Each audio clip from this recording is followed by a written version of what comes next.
I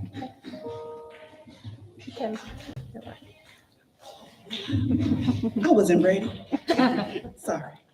Good morning, everyone, and welcome to our new episode of Coffee with the Librarian. It is January 5th, 2026. Woo! Y'all, we made it. Happy New Year. We was booked and busy last year, and guess what? This year is going to be even grander. So let's get started. Well, customarily on Coffee with the Librarian, we do interviews with our leaders. This is not going to be any different, except we have a new segment. Yeah.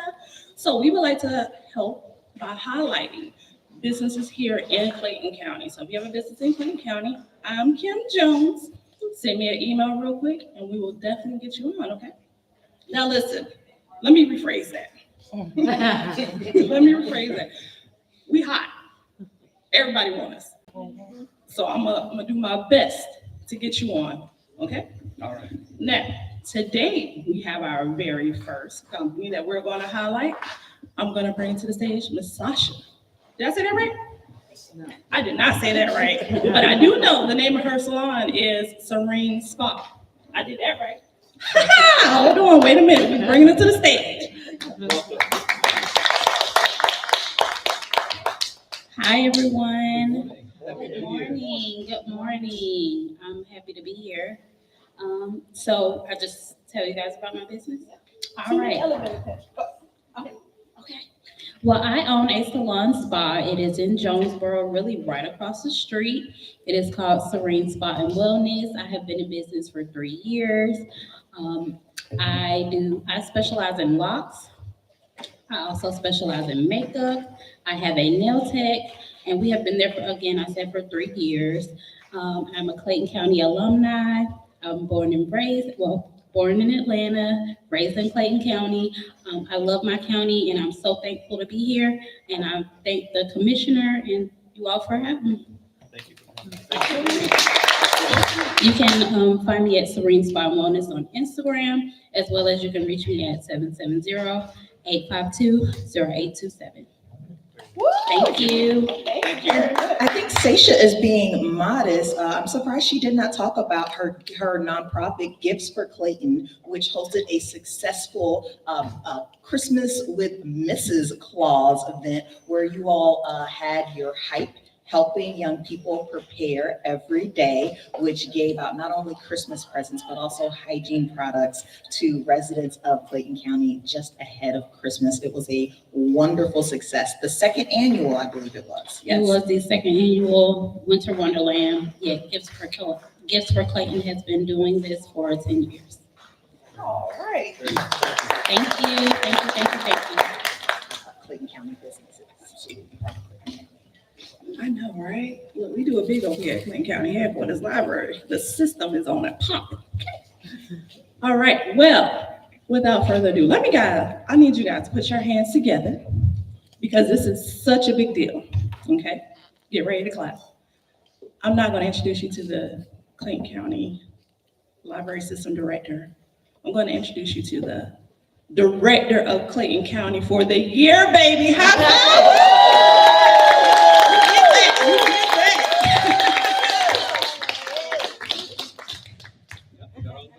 Good morning, Director. I did not. I'm so proud of you. So many accolades. You can just forget one or two of them. Well, we don't really receive them that often. It was kind of like, oh, thank you, and then move on to business. All right. We got things to do. Yes, but thank you so much. You're welcome. I'm so proud of you. You're doing an amazing job. So thank you. I really appreciate that. Thank you, Director. So, happy 2026. Happy New New Year. year, new focus, and we are going to continue moving this library system in this county forward. So for those of you who are tuning in for the first time or repeat viewers, we start the session out by responding to questions or concerns that the community has first, and then we go into our interview segment of the program. So do we have any questions or things that we would like to highlight before we jump on into this interview? So I have 3 questions and 1 highlight. Perfect. Okay. What we got? So the first question is, are we doing anything for men's health? We are. We are in the process of scheduling a prostate cancer awareness event coming up in February. We are trying to hone in on a date, so stay tuned and view the website as more information becomes available. But we're actually doing the event in partnership through a library system out of New Jersey. One of my colleagues, who is a library director in Jersey City, he is a prostate cancer survivor, and he wants to bring more awareness to that. And so he asked if I would be willing to partner with him and his library system to put on this event. And we're very excited. This may turn into something on a much grander scale, so stay tuned. That's awesome. It sounds to me like you've done it for the National Director of the Year Award. I'm here for it. I'm here for it. Okay, so our next question is, do we have any AI development programs coming up? Man, very appropriate and timely questions. This week, as a matter of fact, we are having an AI event here at headquarters, and our virtual services librarian, Laura Evie, will be putting on an artificial intelligence workshop. And stay tuned. It's on the website, and I know information has been sent out through social media. This is going to be our third event that we've put on regarding artificial intelligence and AI.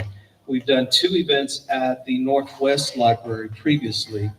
First one was AI for Everyone, and very successful. We had a lot of folks tuning in online as well as in the actual room. We know that AI it's here, it's been here for some time, but there's still a mystique or leeriness about AI and all of its ins and outs, what it can do, what it can't do, what it should be used for. And so we're trying to dispel a lot of that mystique about AI and show how it can be applicable to everyday life. Very good. Okay, so the next question is, New Year, new partnerships, question mark? Okay. We recently partnered, well, it's a recent, I guess I'll say an agreement, not a new partnership, because we partnered with our health district for classes for some number of years now. But our latest partnership deals with providing classes and education for HIV and AIDS awareness. And so we will be offering on a regular basis classes around HIV, AIDS, and I'm not sure the dates or the days that the classes will be held. Is it Thursdays I believe it's going to be the fourth Thursday or of Thursdays? every month at the different branches. Right, and we will be moving that around to the different locations, so allowing for more of the community to take advantage of the classes. So stay tuned for that as well. I think that's very important. Yeah, I'll just leave it there. It's still very important, and we are doing the work that we think is valuable and needed in our community. So. Yes. So the announcement we have is Hannah Palmer, the author of The Pool is Closed and Flight Deck, is going to be here on February It's Flight Path, 27th. but yes. Flight Path, I'm sorry. Is going to be here on February 27th to do a Listening Conversations. Very Not nice. coffee with the library, Listening Conversations. Very nice. Yes. And if you haven't read any of Hannah's works, highly suggested. She is a Clayton County resident, long-term resident. I think lives in East Point now, but she is fantastic. And so much looking forward to her being in the building. Yeah, and if I can add, her books, at least the one that I finished, Flight Path, chronicles the evolution of the expansion of the airport through Clayton County. So it's also a wonderful history about Clayton County from her perspective. Very much so. Very much so. Well, any additional questions, things we need to get out the way before we jump into this? No, sir. Let's do this. Let's do Let's this. do this. Good morning. Good morning. How we doing? Happy New Year. Happy New Year. I am so excited to have you on our show. I know we've been talking for a while Yes. about having you come, and why not start off 2026 with you here to start the new year with us? I'm so very grateful for that. Thank you. You're very Thank you. This is welcome. an incredible series. If you wouldn't mind introducing yourself for those of online or in the room that don't know you, and I don't know why they wouldn't, but please. I won't be offended if they don't. Good morning, everyone. My name is Alaina Reaves. I am the District 1 Commissioner here in Clayton County. For the past year, I've served as Vice Chair, and it has been an incredible opportunity to serve the residents of District 1 and throughout Clayton County. And I will leave it there for your next question. Wonderful. How did you get into politics or municipal government? Oh, goodness. So what I love, especially about municipal or local government, it's that individuals don't typically think of, oh, I'm going to run for commissioner. Even now, I have individuals say, oh, what are you going to run for higher office? And I say, well, no, this position, it affects everyone's day-to-day life. I heard a quote recently that said, government interacts with your life 100 times before you step out of the door. And for local government, that is especially true when you are driving down the street and you're waiting for the traffic light to change, or if you encounter potholes, or there are development projects that you want to see in your community, whether that's housing or retail. Those are all the decisions that county commissioners make. And I went to the Andrew Young School of Policy Studies at Georgia State, so I learned about public policy, and I learned what it would be in theory, but to have the opportunity to actually craft, draft, and implement policy that can affect people's lives or for the better has been a tremendous honor. Wonderful, wonderful. And I can't really think of a better way to engage with your community than being in a position to where you can affect positive change in people's lives. So for those who are unaware, what are the cities that comprise District 1 or the district that you're a commissioner of? Sure, absolutely. And I'll step back for just a second. So here in Clayton County, we have 5 commissioners. We have a chair, and then we have 4 commissioners who represent 4 different districts. My district is in Northeast Clayton County. So I have 3 cities, incorporated cities that are within my district. So that's Lake City, Forest Park, and Morrow. However, county commissioners, our main responsibility is to be the voice of the individuals who live in unincorporated areas. So if you don't live within city limits, then I am the person whose office you reach out to. So for individuals who live in Rex, Ellenwood, Conley, and where it gets a tad confusing are individuals who have, let's say, Morrow or Forest Park in their address, but they're not within the city limits. It's our duty as commissioners to make sure that those individuals know that if they, for instance, reach out to the city council members or the mayor within those cities and someone says, oh, well, you don't live in the city limits, then they should be coming directly to their county commission. So I know sometimes governmental bureaucracy has its layers, but I believe, it's our responsibility to make sure that individuals understand who their representative is and who they should be reaching out to, not just during election times when it's time to vote. I also know 2026 is a big election year with all the gubernatorial and Senate races, but civic engagement, that happens throughout the year, between elections especially. Very nice. Now, this is a 2-part question. Okay. So as Commissioner of District 1, what goals do you have for your district and county for this year? And then the second part, what milestones have you reached during your first year in office? I think anyone who has been around me in the past year and a half that I have been serving as District 1 Commissioner, I have talked about housing. I'm looking at my constituent aide, Jordan, over there, and there will be times where we will drive to events, whether it's downtown or Eastbourne or Hateville, and I will point out some housing and I'll say, oh my goodness, that particular housing development would look incredible at this intersection here in Clayton County. And so being able to draw inspiration from our surrounding neighbors and to really not reinvent the wheel, but just borrow from what other communities are doing. Because I hear residents when they say, oh, well, we want to see more mixed use and we want to have the opportunity to have retail with residential above that. Okay. Well, now we're talking about zoning.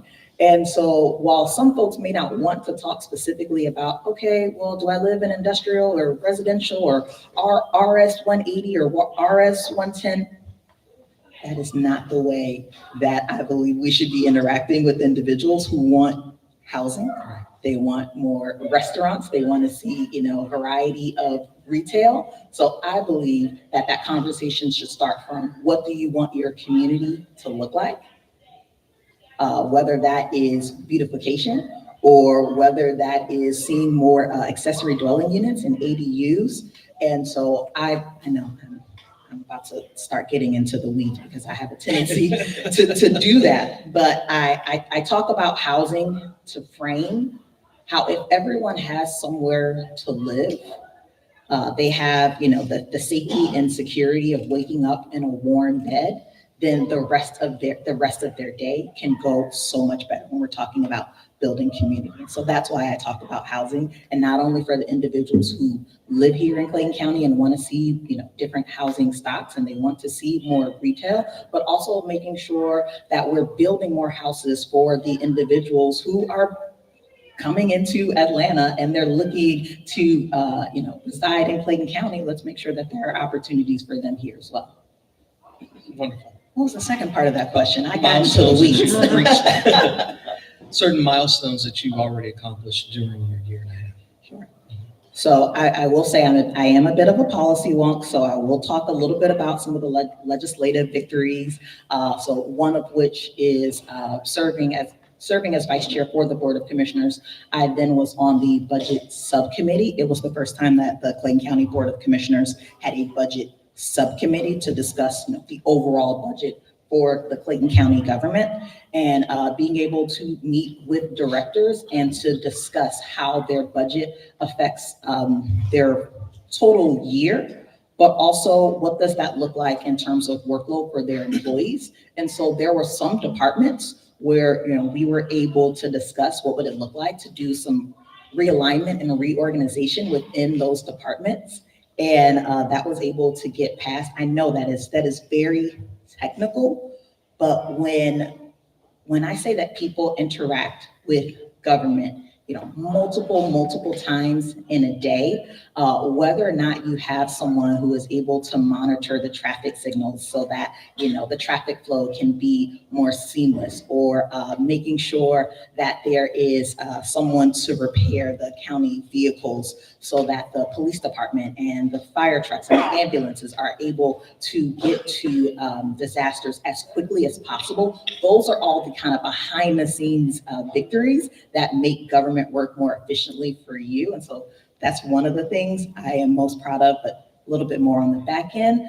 I think I am known a lot more for the data center moratorium that was passed unanimously, not once, but actually twice. And looking at some of our neighbors who are being inundated with data centers, to be able to have a conversation among my board members around what does it look like for any additional incoming data centers, to have a moratorium so that we can study what do those effects look like, bringing any additional data centers here in Clayton County. And I'm very ecstatic to say, actually, I was featured in The Economist magazine, an international magazine, for that data center moratorium, because when we're looking at what's going on in Georgia, specifically, is we're seeing an influx of data centers. And so being able to be ahead of the curve and creating a policy that is responsive and reactive to the needs of the community, those are the accomplishments that I celebrate the most. Very nice, very nice. And this question kind of dovetails into that whole response. So how has your experience in public policy and civic engagement helped inform your approach as a commissioner? There are a lot of things they do not teach you in school. I am someone who actually got a bachelor's degree in public policy, and the conversations that I have with individuals, I never want there to be an expectation for people to say, oh, well, I should know the difference between my county commissioner and my city councilor, and I should be able to know the state representative and what legislative priorities will impact my day-to-day life, because I'm someone who studied this in college, and there are still specific aspects that I am learning more information about. And so when I talk about, I talk a lot about civic engagement because I want to make sure that not only voters are educated, but residents are educated around, again, how government affects their everyday life. So while I studied public policy, I actually got my civic education training working on campaigns across the country, working on a presidential campaign that actually led me to canvassing in the outskirts of Las Vegas and, talking to individuals for a primary election.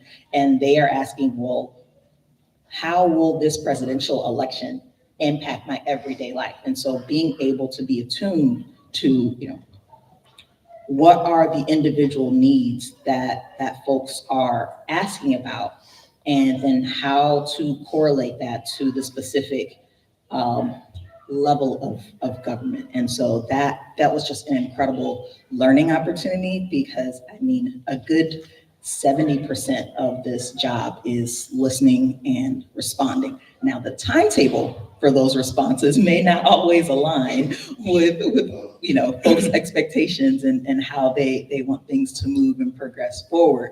But the biggest part that I feel is making sure that I am listening and being engaged in what the residents are asking for, and in the best way possible, explaining what that would look like and when that can be accomplished. Yeah, and I think that's the biggest part of that whole equation is letting folks know you heard them, you will respond or put a plan in place to respond, but the timing of it, they may have to be patient for a little while because, as we both know, it takes a while for policy changes to actually get pushed through. And so I know in the library system, yes, we face similar questions, suggestions, and all of which we report to someone else or to bodies of other folks. And so we have to make sure we do things properly.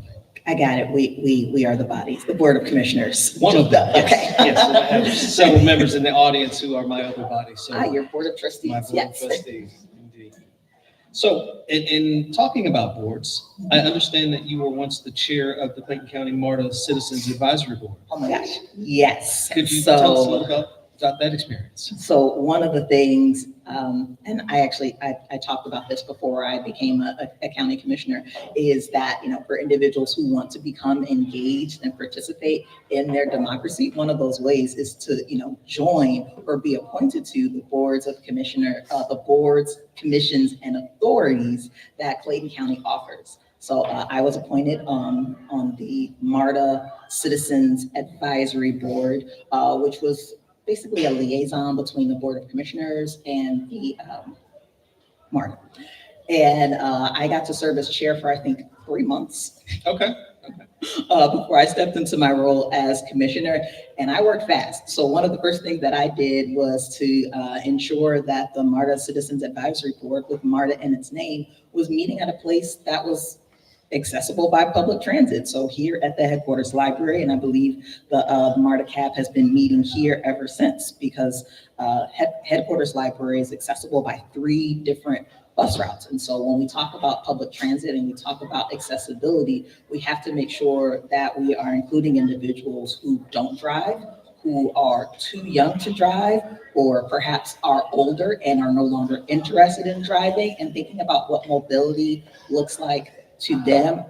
I can gush and talk about public transit for hours. I grew up riding the Clayton County Transportation System, C-Tran, which also used to have a bus stop here at headquarters, and was a phenomenal case study in county government. The fact that the Clayton County Board of Commissioners created a county-run public transportation infrastructure that I learned recently, 80% of the operating cost for C-Tran was actually collected at the fare box. Now that's almost unheard of. Most public transportation systems operate at a loss, but that's why they are a public good, a public service. The new mayor of New York is discussing making the New York Metro buses free, because that is not where they collect the majority of the revenue. For the record, I am not encouraging MARTA to do that. But when we talk about being responsive and listening to what are the needs of the residents, I should say I got my political start on C-Tran because I was using C-Tran up until my sophomore year of college at Georgia State, where it would take you, the C-Tran would actually stop at the airport, drop you off, and then connect you to the MARTA train. And I learned, oh goodness, almost a decade later that the decision to shut down C-Tran was actually made by the Board of Commissioners. Okay. And so here I am on the Board of Commissioners having a discussion about how can we increase our mobility and accessibility. And of course, Clayton County has a wonderful relationship with MARTA, which has been serving Clayton County since I think 2018. So we may not have C-Tran, but folks are still able to connect to the MARTA lines. Good, good. Now, the next question hits a little closer to home, Okay, my home. all right. Being a frequent library user, That's, yes. How has the library changed over the years since when you first started coming to the library to where we are now? well, first I'll have to say frequent library visitor is probably an understatement. This headquarters library might as well be my second office. I do spend a lot of time at I see the librarians in the back nodding their head. For the record, I also go to the other libraries in my district. That's the Morrow Library and the Forest Park Library. I also frequent them. But headquarters library will always be home to me because I grew up in this library. I grew up going to the children's section and being able to listen to the story time. I believe one of the puppeteers that I was raised on is still having classes. For anyone who has not figured out, I am still a nerd. But my mom could drop me off at the headquarters library, which I learned that you all don't allow that anymore. Okay, but my mom would drop me off at the library and I would volunteer and I would reshelve books and I would, restock the card catalog, which, now we're getting to a point where we have to explain to the next generation what a card catalog is. But I mean, the library will always be just the place where I can feel most comfortable. And I hope that others feel the same level of comfort, whether they're coming to the library to find their newest read, or they are coming to use the computers to receive assistance with whether it's updating their resume and printing them out for a job interview, but also the courses that are available here for those interested in getting their GEDs, the weekly, I want to make sure I get this correctly, it's a SNAP coordinator. Yes. And so, recently there was, on a national level, there was a lapse of the government shutdown for a while, but there was the opportunity for SNAP recipients to come to the library, which was a service that has been offered year round. And so there was someone in the library that was able to directly answer those immediate questions for individuals who were looking for food assistance. And so I find comfort in the library getting new books or using the Libby app and getting audio books. I know there are individuals who are, do you read a physical book or do you read an audio book? I read all of the books. And so people can find comfort in the library. They can also find sustenance and have all the resources that they need to live their lives.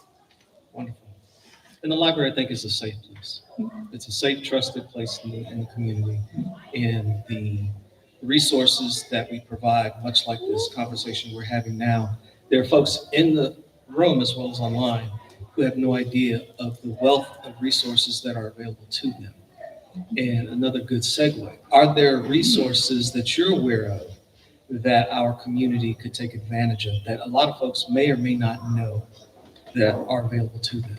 Yes, so I did have the opportunity to join just a snippet of your staff development day that you had last year. And I mean, I learned so many more resources. You know, here I am bragging about the library, and I was not bragging hard enough about all of the resources that the library offers as far as having online tutoring that matches the curriculum of Clayton County Public Schools. So, you know, for parents and guardians who are interested in getting their Clayton County Public Scholars some additional help, there are resources that are available, you know, through the library that they can view online and at home.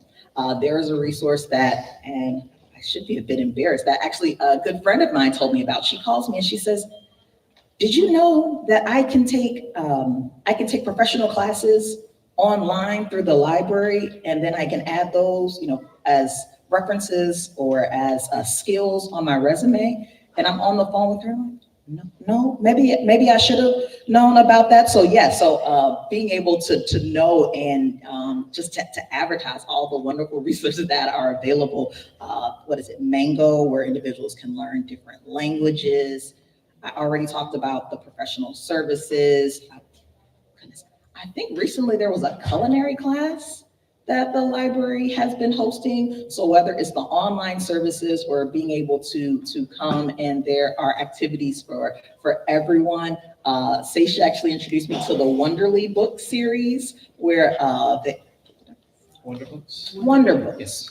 All right, where individuals can actually, where children can read along with their books, and there is audio that plays over. And so, you know, children can read the book and create that autonomy and the independence to pick up a book and follow along at their own pace. And that is something that is free and is available to any Clayton County resident.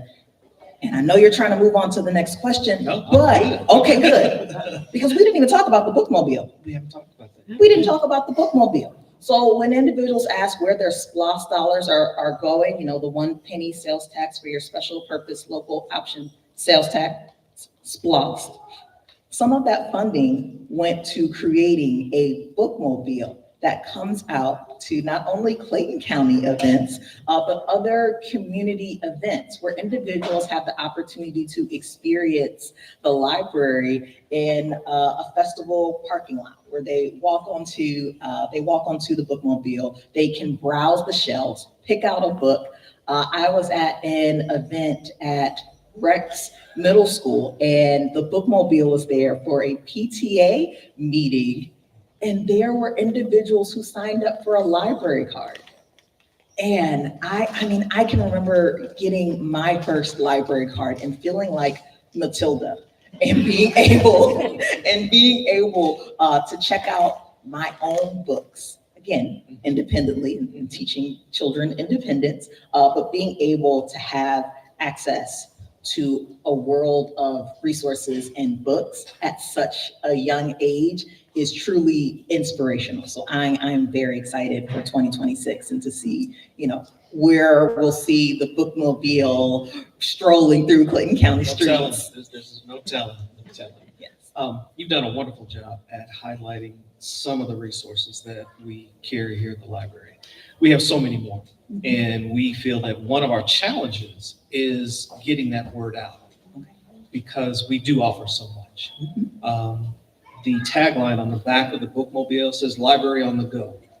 So one of the focuses and objectives that we have is to meet people where they are.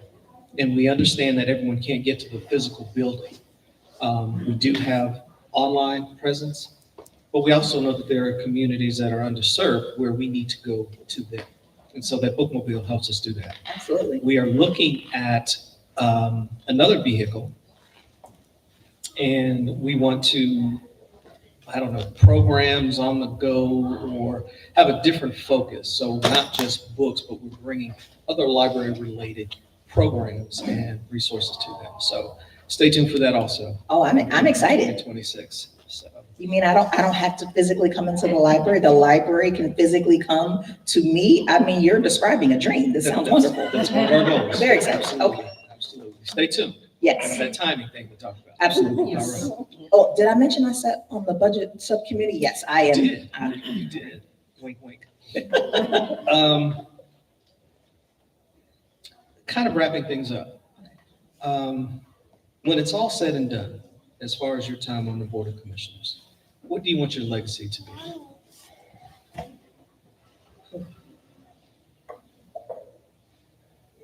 So I say housing jokingly. That's one of the things that I talk about. But it's really building community. And I know there are individuals, especially online, who talk about the loss of community, and that has to be curated.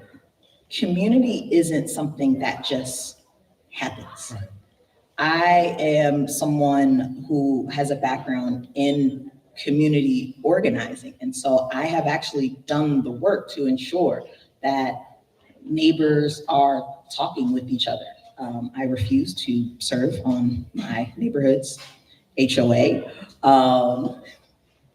I say that jokingly because if you're an elected official, individuals believe you should Of course. serve everywhere. But a few years ago, we started doing a Christmas door decorating contest. I live in a condominium, so it's multi-family. We don't have a massive front yard where individuals can put out the little lighted reindeers. But building that was one way of building community, where individuals were able to decorate their front door and their porches. And for those who did live near some of the grass, they actually have those lighted reindeer, and there was a contest. And so whoever the winner was, they received a prize.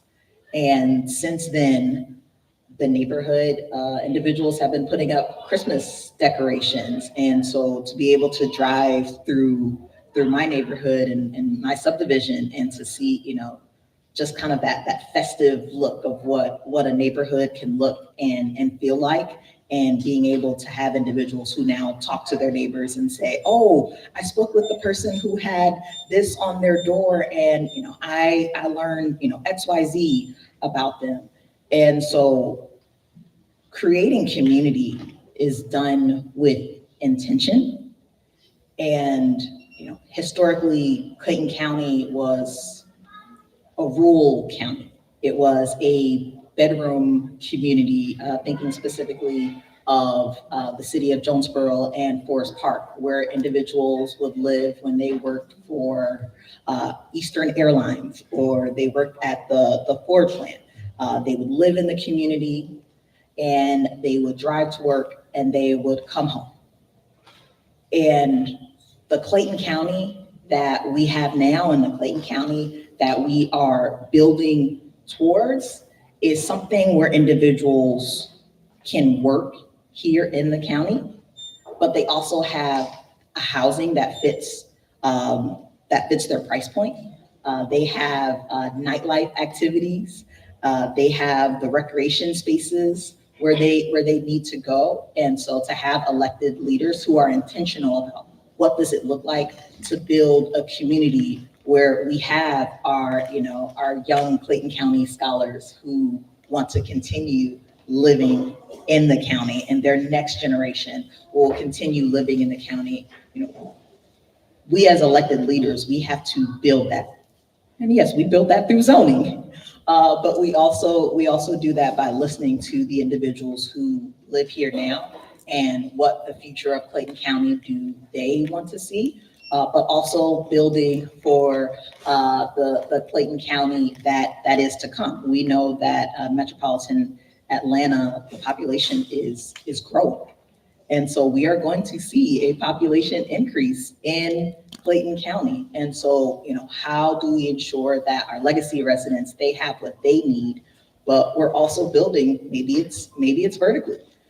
Maybe we will start seeing, 3-4 story residential neighborhoods where we can find, again, talking about that price point and talking about affordability and accessibility, about what do the people need now and what do they need in the future. That's what I want to see. Very nice, very nice. Now, I'm going to give you the floor. Oh, that's dangerous. You live on the edge sometimes. All right. Are there any events or any programs that you are sponsoring that you would like the community to know about? Oh, yes. Actually, here, Okay. tomorrow, in Headquarters Library, I will be hosting another in my series of knitting chats, which I am so grateful for the library for allowing me to host them at the different branches. We've been to the Lovejoy Library, Forest Park.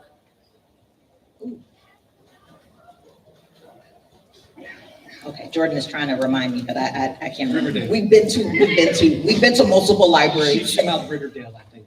Yes, we'll be at the Riverdale Library soon. But every month I go to a different Clayton County library and have a knit and chat. So I should say, I know that the libraries host crochet and crafting corners. Yes, I do not know how to crochet. I do know how to knit. there's opportunity.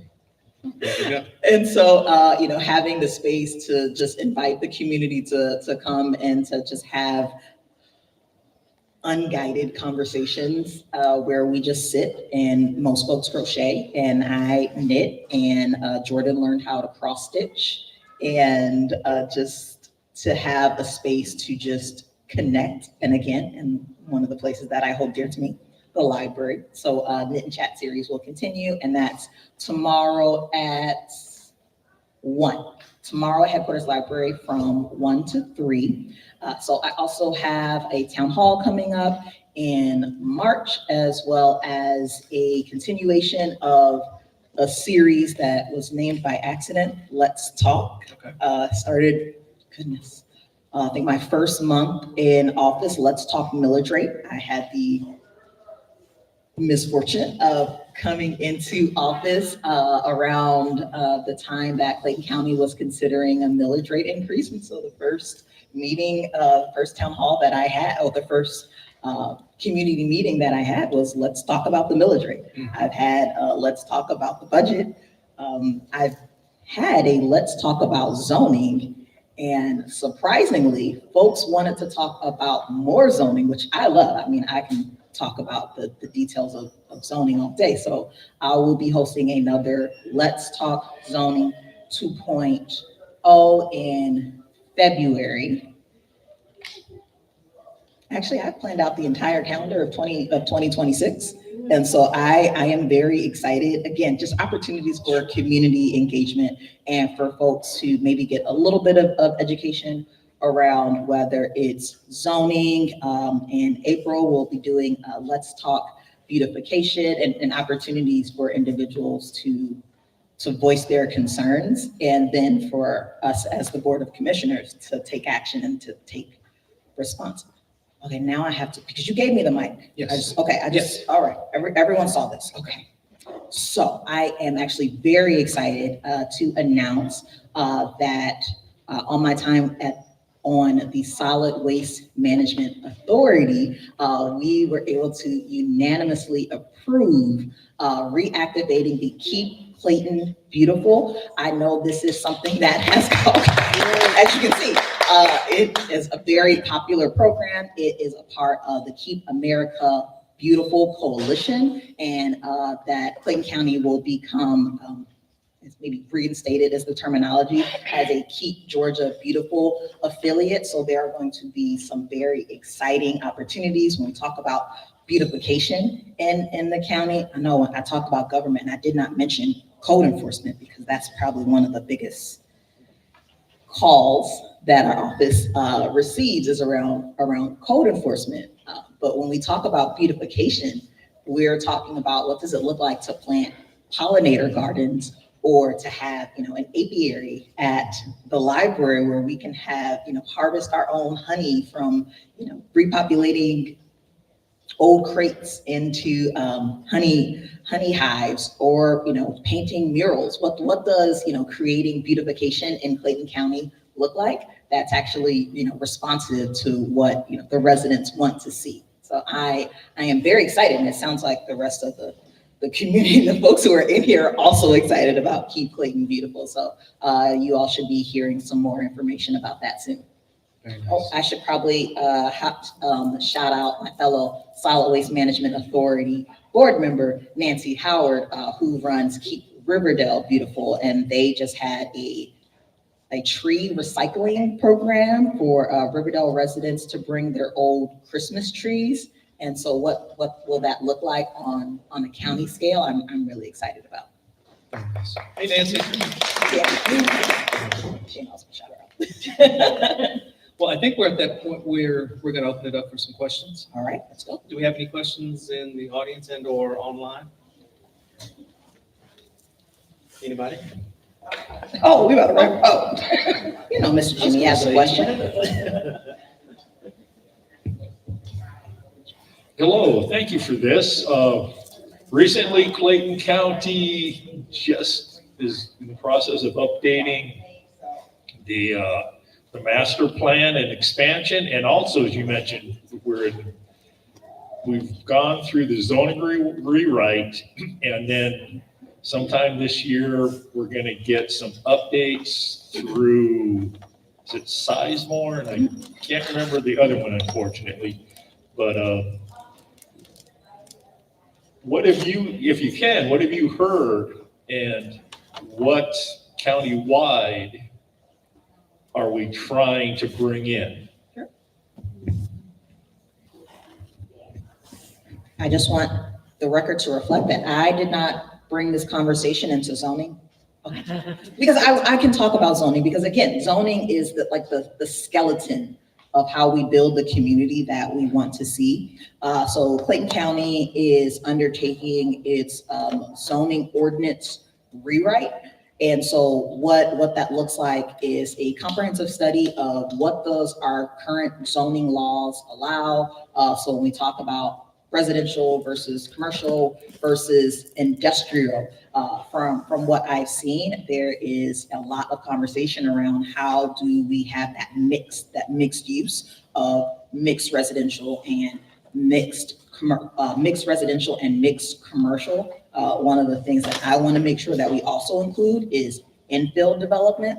So when we look at properties that have been zoned for, let's say, single family houses, how are we ensuring that there can also be some multifamily housing sprinkled in? Because that is how, sustainable and resilient communities are built, by not only having one housing type, which is the prevailing single family housing with a 3-bedroom, 2-bath with a 2-car garage and a driveway.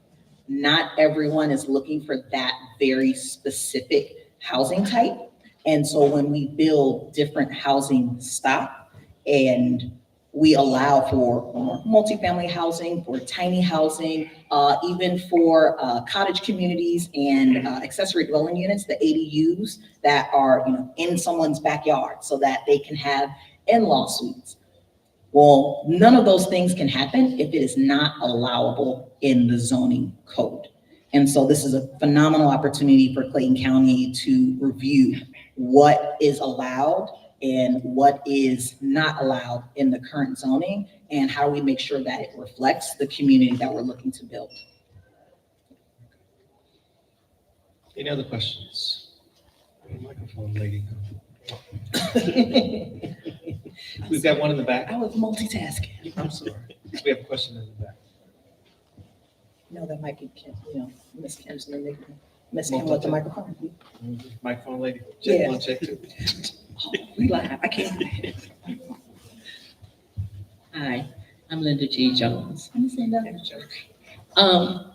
I would like to just make a statement first, because I appreciate the fact that we have a communal arrangement with the headquarters here at the library, as well as with our county commissioner, who is seemingly very open to listening and hearing.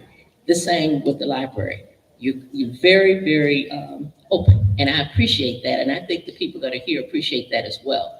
I know that we have the table is open for questions. I don't have any questions, but I just wanted to make that comment for people to understand the importance of collaboration, not only with the library and the commissioners, but with the community as a whole. Indeed. Thank you for that. Thank you so much. Thank you, Ms. Linda. Any other questions, comments? We have anything online? We do have one online. Okay. I wore my flats today. Uh-oh. It didn't work You're gonna out. need some roller How skates. exciting. Talk about accessibility, Right. even though they're not physically present in the library. Hopefully they're in, their home or coffee shop, Some are sipping a comfortable. refreshing beverage.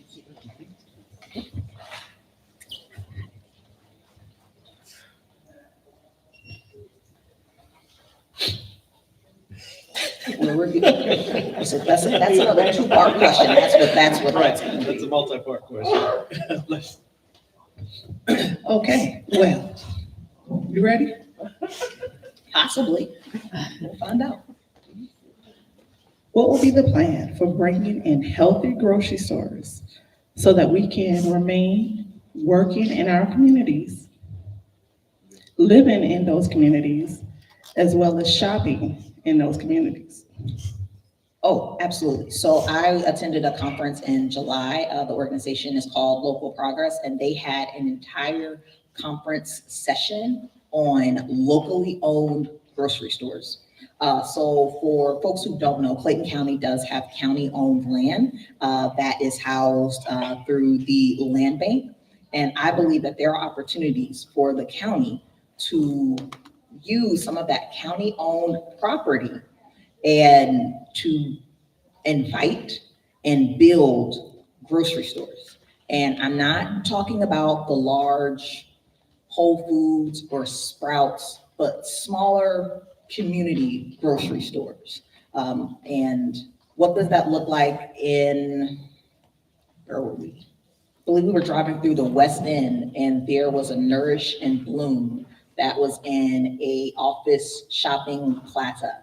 And Nourish and Bloom is almost a boutique grocery store that allows for individuals to come in and to get some of the smaller items that they need. And there is opportunity in Clayton County to build smaller grocery stores or the local farmers markets that we have. I have one in my district at Atlanta Harvest, and I would love for them to discuss what would it look like to have smaller farmer market venues throughout the county. And I believe there are already individuals who sell fresh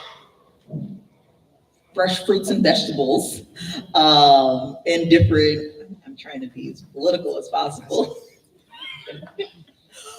We know when we drive by, I'm thinking of the Northwest Library, where there's someone who has on the back of his truck, he sells watermelons and peaches and onions, and we should not discount that those are opportunities for individuals to have fresh groceries. And so, how do we build a more sustainable model for that so that people can reliably know where they need to go to get fresh fruits and vegetables, especially because there are federal programs, I'm not sure what the program itself is called, but farmers markets who are able to double SNAP dollars. So individuals who are receiving, those food stamps dollars, that they can double the amount of they can double the dollar that they're spending on fresh fruits and vegetables. And so being able to have those local, smaller owned, maybe locally owned grocery stores, there's absolutely opportunity. And we don't have to look at those larger big box stores to come in Clayton County and to be those saviors. We already have all the tools that we need to make sure that people here in Clayton County have access to fresh fruits and vegetables. We just have to be strategic in how we implement them. That's a great question. Great question. Any additional online? No. Good. Any additional questions? Yes. Hold on, Miss Sasha. With her two lovely. Hi. They really did introduce me to the Wonderly books. I'm watching them and I'm just like, this is incredible. Will we be implementing any more youth programs? are not already done. Something for the kids to do after school probably, or something that, like that. I'm really looking for something for the kids to do and be active. Absolutely. I mean, one of the things I wasn't going to talk about was third spaces. And third spaces are, the third space outside of home and work. And increasingly, in this country, we're seeing a loss in third spaces. I know everyone is bemoaning, the loss of Barnes and Noble. We have Starbucks and coffee shops, but the library is still a third space where people can come at no cost to have a place to meet with members of their community, and then to also have the resources that they need. And so I will always appreciate the library for being a space, our library, our recreation centers, as well as our senior centers, for being spaces that people can come and congregate. But as far as the specific programs, I'm going to leave that to the experts, because I know y'all do have some exciting, y'all had exciting programs. Last year, there was a STEM program. You built robots. Somebody hosted a DJ class so that young folks could learn how to be a mix and master. scratch? Yes. Yeah, we do all that. Yes. And we even had line dancing classes. Okay. I did not know So if you about that. wanted to learn boots on the ground, flex, yes, we did that as well. So Does the as director dance? stop. So as you were mentioning, we do a lot of fun things also. Engagement, educational, provide resources, but we also like to have fun. And one of the things, to speak directly to the question that we're working on, a few years ago, I was approached by someone high up in Clayton County government, and they asked, at some point, could we put on a summer reading program that incorporated more than just the library? Because summer is summer. And so Parks and Rec has camps and things that they do. Senior Services has things that they do, as well as the library system. So why not combine resources and have a county-wide type of summer program? And so we are in the development stages of that now. Now, I know that's just for summer, but it could have offshoots into after school throughout the year. And so we will continue to explore opportunities to partnership with not just county departments, but other agencies and departments that bring value to our community. So stay tuned. Oh, that's very exciting. Yes, we're very excited. That is why you're Director of the Year. That's one reason. Will Yeah. that continue in 2026? I hope so. Okay. I hope so.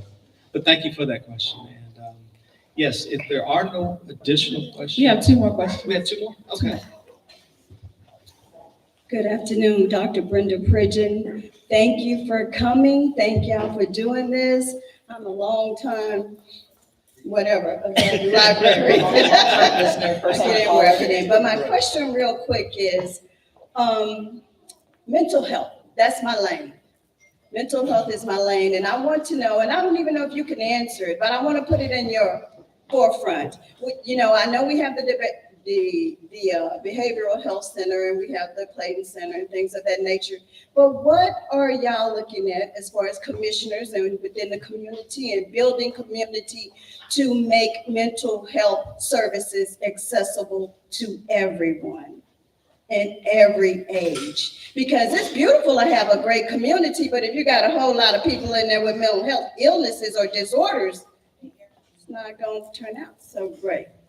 So I just want to know, what's happening there? We're not talking about that. And COVID did a thing, and I don't blame COVID. I think COVID just exposed some things. It exposed it. People went in the house and they found out they don't like each other.